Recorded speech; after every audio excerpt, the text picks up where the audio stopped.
قرآن حکیم کا 5واں پارہ ہے۔ اللہ تبارک و تعالیٰ نے اس کے بالکل آغاز میں اس بات کو بیان فرمایا ہے کہ جب تک عورت کسی ایک شخص کے نکاح میں ہو، دوسرے کے ساتھ اس کا نکاح نہیں ہو سکتا۔ گویا قرآن مجید نے ایک اسلوب یہ بیان کیا کہ ایک وقت میں ایک خاوند کے نکاح میں تو چند بیویاں ہو سکتی ہیں، لیکن یہ ممکن نہیں ہے کہ ایک عورت کے 2 شوہر ہوں۔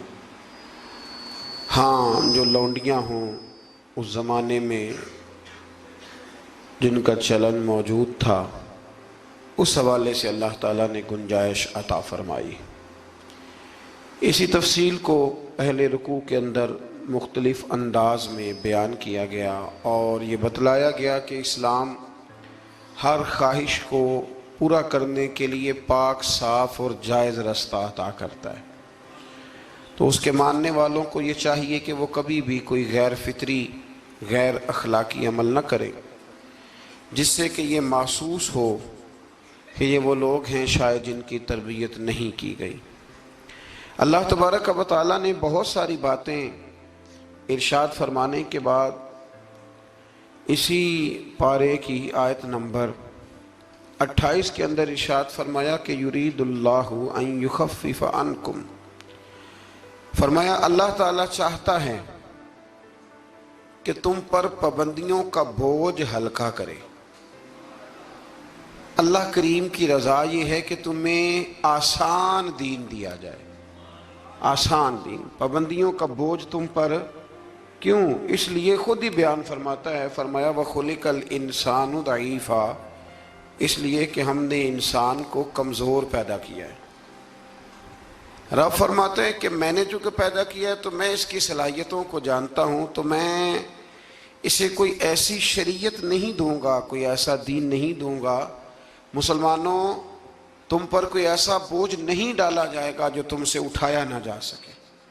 اللہ تبارک و تعالیٰ نے جتنے بھی ہمیں احکام عطا کیے نا، وہ نماز پڑھنے سے لے کر جہاد کرنے تک، زکوٰۃ دینے سے لے کر حج کرنے تک، جتنے بھی احکامات دیے ہیں سارے بندہ مومن کے لیے بڑے آسان ہیں، سارے بندہ مومن کے لیے بڑے آسان۔ اور جب انسان اس رستے پہ چلتا ہے تو پھر اللہ تبارک و تعالیٰ اس کی مدد فرماتا ہے، پھر اللہ اس کے لیے آسانیاں فرماتا ہے۔ آپ یہ غور فرمائیے کہ حج کے موقع پر بہت سارے لوگ یہ کہا کرتے کہ حج ایک مشقت کا کام ہے، ایک جد و جہد کا کام ہے، ایک خاص ہمت والا آدمی اس کام کو سر انجام دے گا۔ لیکن آپ نے یہ بھی بڑی باریکی سے ملاحظہ فرمایا ہوگا کہ بڑے ضعیف العمر لوگ حج کرنے جاتے ہیں، کمزور لوگ حج کرنے جاتے ہیں، لیکن ایسا کبھی نہیں ہوا کہ کوئی یہ کہے کہ حج کی مشقت کے رستے میں کسی کا انتقال ہو گیا۔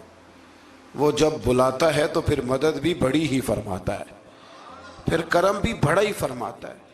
اسلامی احکامات جتنے ہیں، یہ فہم و فراست کے قریب بات ہے، اس کو سمجھ لیں، جتنے بھی اسلامی احکامات ہیں وہ سارے اللہ تبارک و تعالیٰ نے عطا ہی تب کیے ہیں کہ جب رب جانتا ہے کہ یہ لوگ اس عمل کو کر گزریں گے۔ یہ رمضان شریف آتا ہے تو بہت سارے لوگ ایسے ہیں جو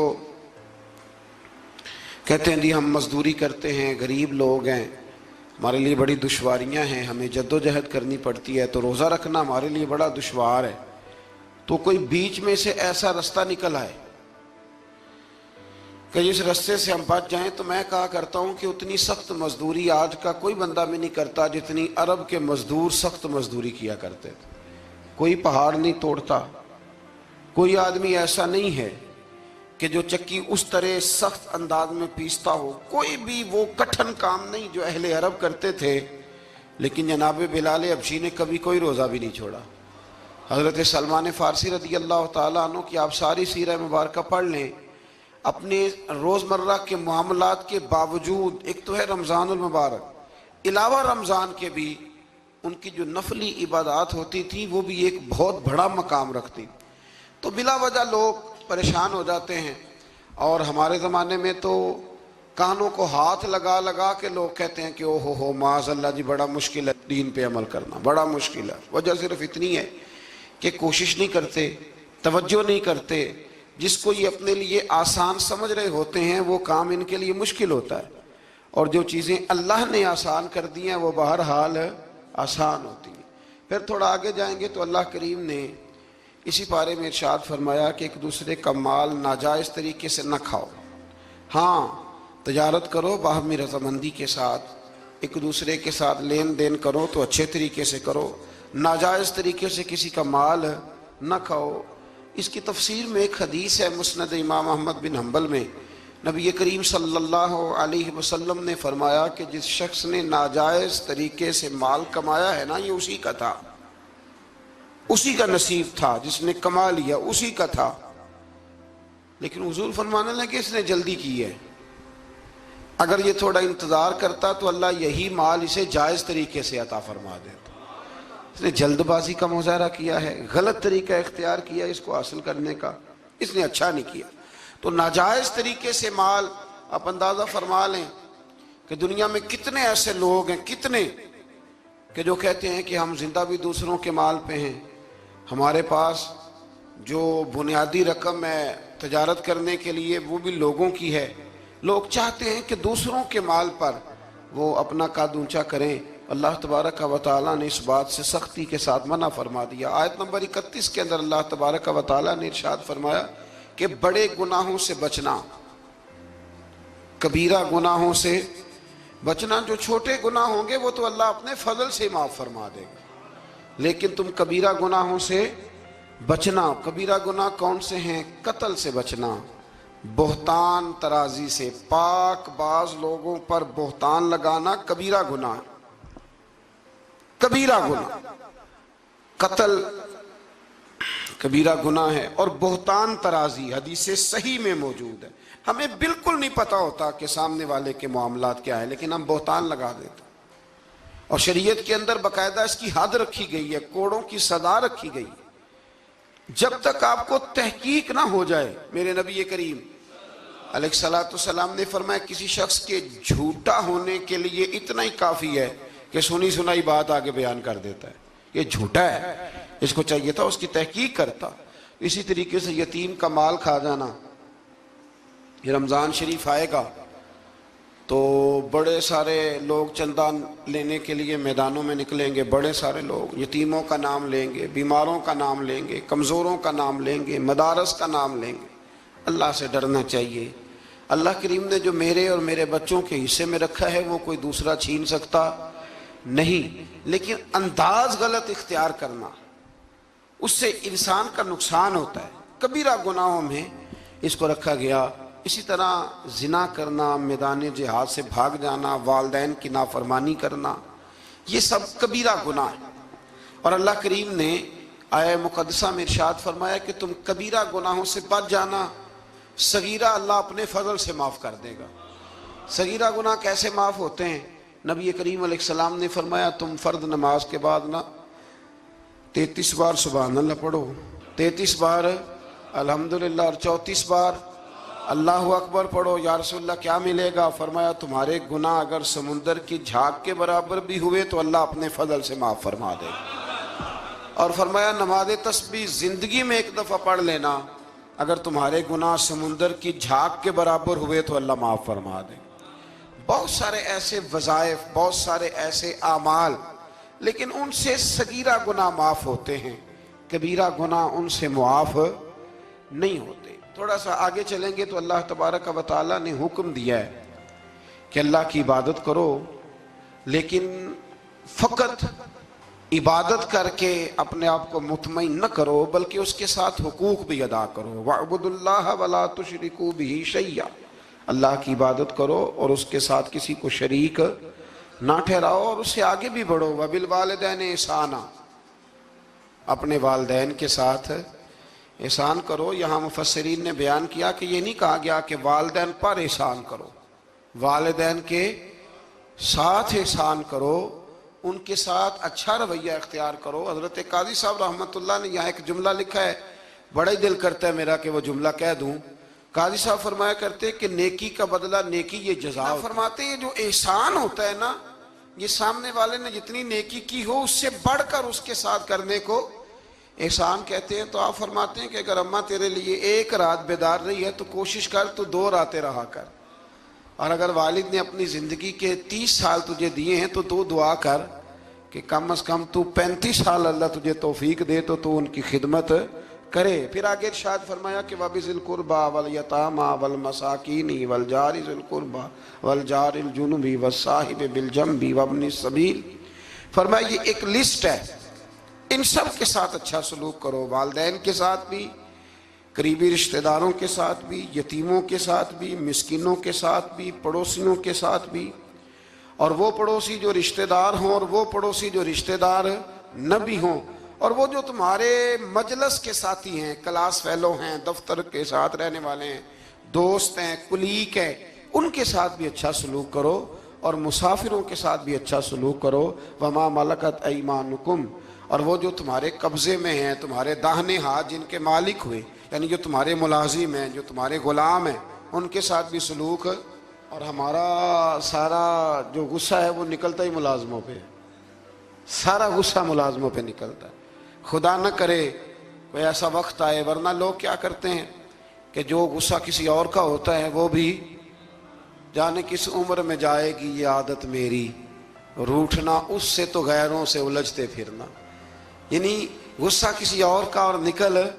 حضرت صدر الشریعہ رحمۃ اللہ علیہ صاحب بہار شریعت فرمایا کرتے تھے کہ جو ٹیچر ہے نا پڑھاتا ہے، وہ جب غصے کی حالت میں ہو تو کلاس میں نہ آیا کرے، ایسا نہ ہو کہ بیگم صاحبہ کا غصہ بھی بچوں پہ نکال کے چلا جائے، وہ کلاس میں نہ آئے، وہ جب اپنے مزاج کو معتدل پائے تو پھر وہ کلاس میں آئے۔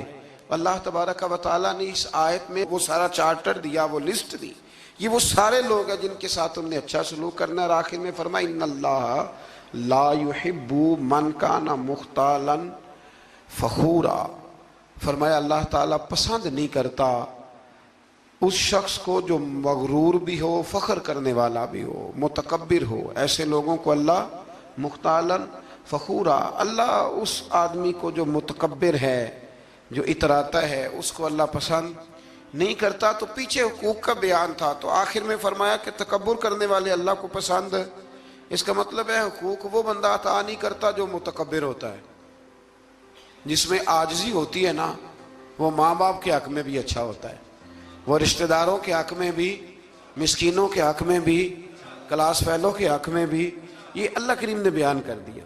فرمایا جو متکبر ہوتا ہے وہ کسی کے حق میں بھی اچھا نہیں ہے۔ آخر میں تکبر کا ذکر کرنے کا معنی یہ ہے کہ وہ بندہ اگر عاجزی والا ہو تو پھر وہ سارے حقوق صحیح طور پر ادا کر لے گا۔ تھوڑا سا آگے بڑھ کے اسی پارے میں اللہ تبارک و تعالیٰ نے بخل کی، کنجوسی کی مذمت فرمائی۔ فرمایا کچھ لوگ ایسے ہیں جو بخل کرتے ہیں اور دوسروں کو بھی بخل کرنے کا حکم دیتے ہیں، اور جو اللہ نے انہیں اپنے فضل سے دیا اس کو چھپاتے ہیں۔ یہ آیت نمبر 37 ہے۔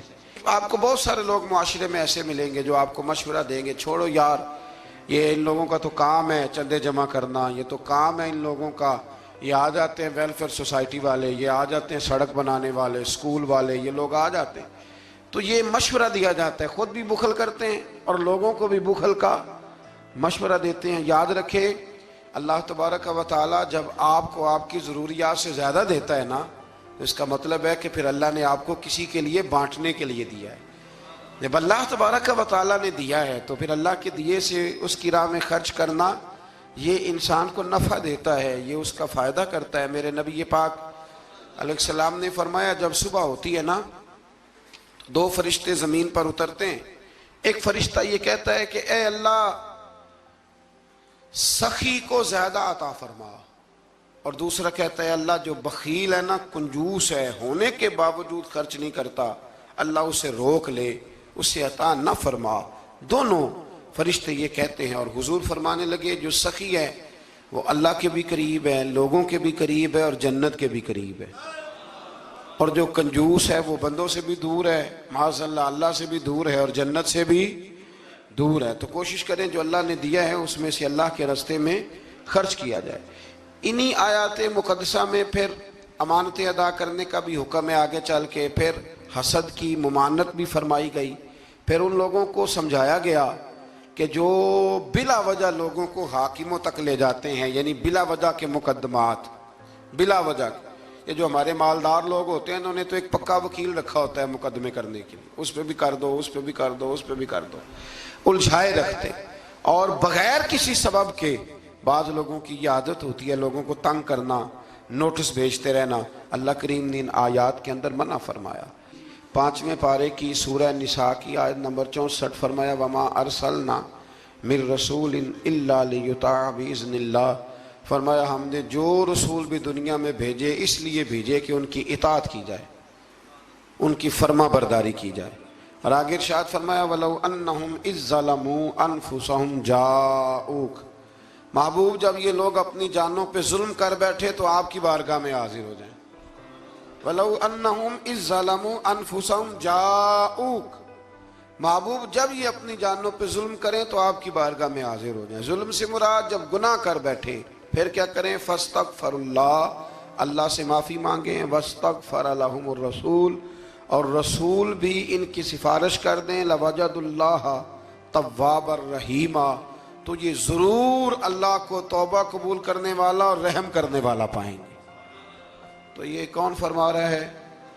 اللہ کریم، کہ جب اپنی جان پہ ظلم کرو تو میرے محبوب کے دروازے پہ آ جاؤ، مجرم ہو تو منہ اشکوں سے دھوتے ہوئے آؤ، آؤ در تواب پہ روتے ہوئے آؤ۔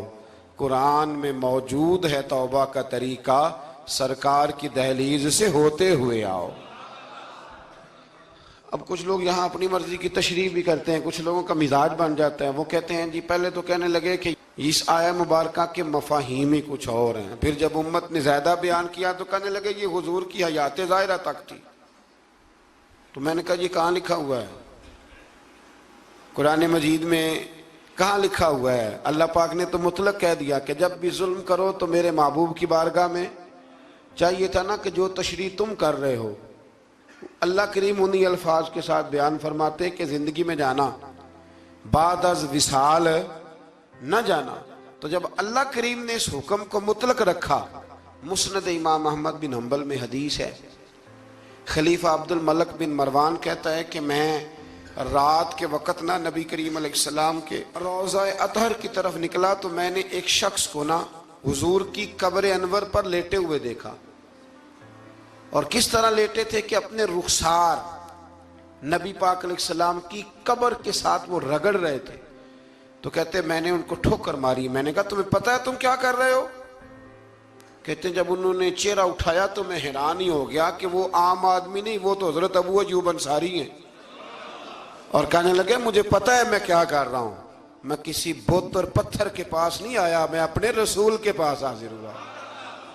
حضرت ابو ایوب انصاری، یہ انداز دیا ہے ہمیں صحابہ نے۔ حضرت مولا کائنات شیر خدا علی المرتضیٰ رضی اللہ تعالیٰ عنہ فرماتے حضور کے وصال کو تیسرا دن تھا، بڑی تکلیف تھی، بڑا غم تھا، دکھ ابھی تازہ تھا، میں حضور کی قبر انور سے تھوڑے سے فاصلے پر بیٹھا تھا، امام قرطبی نے اس کو لکھا ہے۔ تو کہتے ہیں ایک شخص آیا اور مجھ سے آ کے پوچھتا ہے کہ نبی پاک علیہ السلام کہاں ہیں؟ کہتے جو کہ زخم تازہ تھا، 3 دن گزرے تھے، تو میں رو پڑا، میں نے کہا وہ جو سامنے مزار پر انوار ہے نا قبر اطہر، وہ میرے نبی پاک کی ہے۔ تو کہتے ہیں وہ حضور کی بارگاہ میں آیا اور اس نے مٹی اٹھا کے اپنے سر پہ ڈالی، عرض کرنے لگا یا رسول اللہ صلی اللہ علیہ وسلم، رب فرماتا ہے ظلم کر لو تو میرے محبوب کی بارگاہ میں آؤ، تو میں تو آ گیا ہوں، مجھ سے غلطی ہو گئی، بھول گیا، تو حضور میں آ گیا ہوں، تو آپ نے پردہ کر لیا، میں کدھر جاؤں؟ حضرت علی فرماتے ہیں وہ اس درد سے رویا کہ میں بھی رو پڑا۔ آپ فرماتے ہیں مجھے اللہ کی عزت کی قسم میں نے اپنے کانوں سے سنا، حضور کی قبر انور کے اندر سے آواز آئی، او اعرابی چلا جا، اللہ نے تیرے سارے گناہ معاف فرما دیے۔ مجرم ہو تو منہ اشکوں سے دھوتے ہوئے آؤ، آؤ در تواب پہ روتے ہوئے آؤ۔ قرآن میں مذکور ہے توبہ کا طریقہ، پر سرکار کی دہلیز سے ہوتے ہوئے آؤ۔ اور پھر بالکل متصل اس سے آگے فرمایا فلا وربک لا یؤمنون حتی یحکموک فیما شجر بینہم۔ کیا انداز ہے! اور اس انداز کی یہ قرآن مجید میں شاید انفرادی آیت ہو۔ فرمایا محبوب مجھے تیرے رب کی قسم، عجیب انداز ہے نا قسم اٹھانے کا، اے محبوب مجھے تیرے رب کی قسم، یہ انوکھا انداز ہے۔ قرآن مجید کا، فرمایا محبوب مجھے تیرے رب کی قسم یہ لوگ اتنی دیر تک مومن نہیں ہو سکتے جب تک اپنی ہر بات میں تیرا فیصلہ قبول نہیں کر لیتے۔ بڑا معروف واقعہ ہے لیکن یہاں اس کا ذکر کرنا بھی بڑا ہی ضروری ہے۔ ایمان اور عقیدے کے لحاظ سے وہ اتنا زرخیز واقعہ ہے، اتنی خوبصورت ٹھنڈک ہے کہ جو دل کو، آنکھوں کو، کلیجے کو سکون دیتا ہے۔ ایک منافق کا اور ایک یہودی کا جھگڑا ہو گیا۔ وہ جو منافق تھا نا وہ کلمہ پڑھتا تھا، منافق کہتے ہیں اس کو ہیں جو اپنی زبان سے کلمہ پڑھے اور اندر اس نے نفاق چھپایا ہو، دونوں کا جھگڑا ہو گیا۔ نبی کریم علیہ السلام کی بارگاہ میں حاضر ہوئے تو حضور نے فیصلہ یہودی کے حق میں دیا، کلمہ گو کے حق میں نہیں دیا، اس منافق کے حق میں۔ وہ نہ کہنے لگا جی میں تو فیصلہ حضرت عمر سے کراؤں گا۔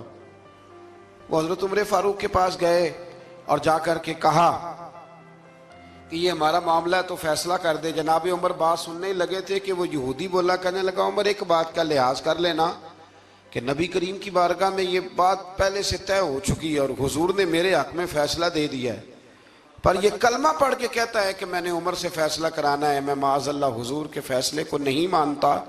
جناب عمر فرمانے لگے بیٹھو پھر میں ابھی آیا۔ حضرت عمر اندر تشریف لے گئے اور تلوار لائے اور تلوار اٹھاتے ہی اس منافق کی گردن اتار دی۔ فرمایا جو میرے نبی کا فیصلہ نہ مانے عمر کی تلوار اس کا فیصلہ کر دیا کرتی ہے۔ شور ہو گیا جیسے آج لوگ شور کرتے ہیں، کلمہ گو کو ایسے کہہ دیا، کلمہ گو کو یہ، وہاں بھی شور ہو گیا کہ کلمہ گو مار دیا جی عمر نے، کلمہ پڑھنے والا مار دیا، کلمہ پڑھنے والا مار دیا، مسلمان مار دیا، وہ تو کلمہ پڑھتا تھا۔ جب بہت شور ہوا تو اللہ تعالیٰ نے قرآن مجید کی یہ آیت نازل فرمائی، فرمایا محبوب کون سا کلمہ اور کون سا اس کا ایمان؟ ایمان تو تب مکمل ہوگا جب تیرے فیصلے قبول کرے گی۔ کلمہ پڑھنے سے تھوڑی ایمان مکمل ہوگا، جب تک تیرا فیصلہ ہی قبول نہیں کرتے۔ تو جس کا رب ہی ایمان قبول نہ کرے، لوگوں کو کیا ضرورت ہے شور کرنے کی کہ بڑا ایمان والا ہے؟ اللہ ہی جس کا ایمان قبول نہ کرے۔ تو میرے عزیز دوستو، اللہ تبارک و تعالیٰ نے آگے چل کے پھر اس گروہ کا ذکر بھی اسی سورہ مبارکہ میں اور اسی پارے میں بیان فرمایا جس گروہ کے رستے پر چلنے کی ہم ہر نماز میں دعا مانگتے ہیں، انعم اللہ علیہم من النبیین والصدیقین والشہداء والصالحین۔ فرمایا وہ جو تم ہر نماز میں کہتے ہو نا صراط الذین انعمت علیہم، تو انعام یافتہ لوگ اس سورہ مبارکہ نے آیت نمبر 69 میں بیان کیے۔ فرمایا وہ انبیاء ہیں، صدیقین ہیں، شہداء ہیں، صالحین ہیں، اور انداز دیکھیے کتنا شاندار ہے قرآن کا۔ فرمایا وَحَسُنَ أُولَئِکَ رَفِیقًا، فرمایا یہ کتنے اچھے ساتھی ہیں، وَحَسُنَ کتنے حسین دوست ہیں، یہ ان سے دوستی کرو، ان سے دوستی، یہ بڑے حسین لوگ ہیں، بڑے حسین انبیاء، صدیقین، شہداء اور صالحین۔ تو اللہ تبارک و تعالیٰ نے پھر طاغوت کے رستے پر چلنے سے منع فرمایا اور اپنے رستے پر چلنے کا حکم دیا۔ ایک آیہ کریمہ اور پڑھتا ہوں اور بات کو سمیٹتے ہیں۔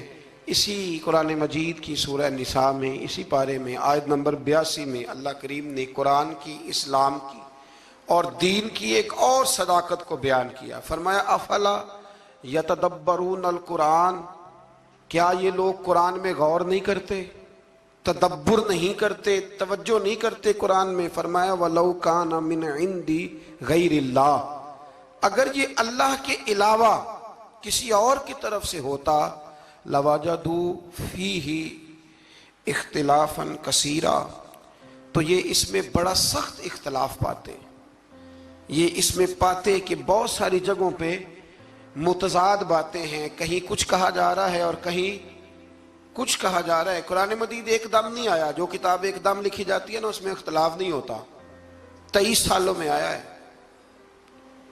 لیکن جو بات پہلے دن بیان ہو رہی تھی غار حراء میں، آخری دن حجۃ الوداع میں بھی وہی بات بیان ہو رہی ہے، تو سمجھ لیں کہ جب 23 سالوں کے اندر ایک جملے کا، ایک فکرے کا تضاد قرآن میں نہیں آیا تو پھر یہ کسی غیر کا کلام نہیں، یہ اللہ ہی کا کلام ہے۔ تو قرآن مجید میں الحمد سے لے کر والناس تک کسی بات میں کوئی تضاد نہیں۔ آج بھی کئی کتابیں بڑے بڑے زبردست لوگ لکھتے ہیں، بڑے بڑے اچھے ادیب لکھتے ہیں، بڑے بہترین صاف ستھرے قلم والے لوگ جن کو شستہ لکھنا آتا ہے، صاف ستھرا لکھتے ہیں، شعر و شاعری سے ان کا اچھا شغف ہوتا ہے، لیکن ان کے نظریے کی کئی دفعہ سمجھ نہیں آتی، پہلے صفحے پہ کچھ اور کہہ رہے ہوتے ہیں، بیچ میں جا کے وہ لفظوں کا ہیر پھیر تو ٹھیک ہوتا ہے لیکن جملوں کی کوئی ترتیب نہیں ہوتی۔ بڑے بڑے عمدہ لوگ آپ کو ملیں گے کہ ان کی باتوں میں تضاد ہوتا ہے، گفتگو کے اندر بہت ساری چیزیں آپ کو ایسی مل جاتی ہیں، کیونکہ کمزور ہے نا، انسان ہے، انسان کبھی کچھ کہتا ہے اور کبھی کچھ کہتا ہے، اس لیے انسان کی اور رب کریم کی تخلیق اور گفتگو میں بڑا فرق ہے۔ حضرت حکیم الامت مفتی احمد یار خان صاحب نعیمی رحمۃ اللہ علیہ نے یہاں ایک بات بڑی شاندار بیان فرمائی۔ آپ فرماتے ہیں کہ انسان نے ٹرین تو بنا لی ہے پر کوئی انسان چیونٹی نہیں بنا سکا۔ ٹرین بڑی ہوتی ہے نا، بلکہ بہت بڑی ہوتی ہے، اور چیونٹی اس کے مقابلے میں چھوٹی ہوتی ہے، تو فرماتے ہیں کہ ٹرین بنا لی ہے پر آج تک کوئی بندہ چیونٹی، فرمانے لگے بڑے بڑے اس نے بلب بنا لیے، لائٹیں بنا لی، بڑا کچھ کر لیا، پر جگنو بنا سکا؟ جگنو بڑا چھوٹا ہوتا ہے، تو اس نے بڑا کچھ بنا لیا ہے پر جگنو نہیں بنا سکا۔ تو سمجھ میں یہ بات آتی ہے، شعور میں یہ بات بیٹھتی ہے کہ اللہ کی تخلیق صرف اللہ ہی کی ہے۔ کسی بندے کی تخلیق، حالانکہ وہ بھی اللہ کی دی ہوئی عقل سے کچھ تخلیق کرتا ہے، اگر کرتا ہے اللہ کے دی ہوئی طاقت سے کرتا ہے، لیکن رب کریم کی تخلیق کے قریب بھی کوئی چیز جا سکتی۔ تو اگر ہمیں بندوں کا کلام بڑا فائدہ دیتا ہے، حضرت میاں محمد بخش صاحب رحمۃ اللہ علیہ کا کلام پڑھا جائے، چونکہ ہمیں سمجھ آتی ہے تو اس کا سحر طاری ہو جاتا ہے۔ اسی طریقے سے اگر کوئی اچھا باعمل عالم گفتگو کرے تو دل پہ بات اثر کرتی ہے، اور میرے رسول کریم اگر کلام فرمائیں تو حضرت انس بن مالک فرماتے ہیں حضور گفتگو کرتے تھے قیامت کے بارے میں، تو لگتا تھا اٹھ کے باہر جائیں گے تو قیامت آ جائے گی۔ تو یہ ساری باتیں اگر اثر رکھتی ہیں تو پھر بتائیے اللہ کا قرآن کتنا اثر رکھتا ہے۔ اس میں تدبر کریں، اس میں غور کریں، اس میں فکر کریں، تو انشاءاللہ اللہ تبارک و تعالی بہت سارے راستے آسان کرے گا۔ اللہ سمجھنے کی توفیق عطا فرمائے۔ آخر دعوانا